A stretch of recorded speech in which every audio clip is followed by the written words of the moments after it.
Du sang, des épées, une bataille comme il y en eut des centaines sous l'égide des rois de France. Et surtout, Louis XIII et le cardinal Richelieu.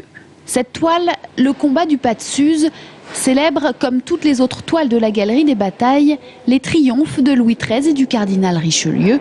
Ici, il s'agit d'un combat contre les Savoyards et les Espagnols. En fait, nous sommes en territoire savoyard, allié des Espagnols à l'époque. Nous sommes dans les années 1620, à la fin des années 1620, et le roi de France traverse les Alpes pour défendre un allié de l'Italie du Nord qui se trouve aux prises, en effet, avec les Espagnols qui, à ce moment-là, par le biais de la dynastie des Habsbourg, si vous voulez, régnaient non seulement sur l'Espagne, mais aussi sur l'actuelle Allemagne, l'Autriche et l'Italie du Nord, par conséquent. Visible depuis ce week-end aux Beaux-Arts de Tours, cette toile sort tout juste des ateliers de restauration de Versailles et attire les curieux. Premier intéressé, Hervé Novelli, le maire de Richelieu, commune qui abrite le château de famille du cardinal Richelieu.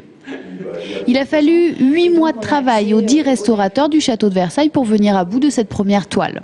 On travaille sur cette toile depuis novembre 2009, donc il a fallu plusieurs mois de travail, des délais quand même assez courts car l'œuvre était vraiment très altérée, donc beaucoup de lacunes, beaucoup de manques, recouverte de vernis et de repeint très altérés, très oxydés, jaunis, et un état de surface très chaotique, des cuvettes, des soulèvements, des parties de peinture qui partaient en fait.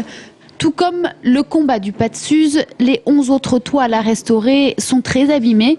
Elles devront être prêtes pour mars 2011 et le début de l'exposition Richelieu à Richelieu.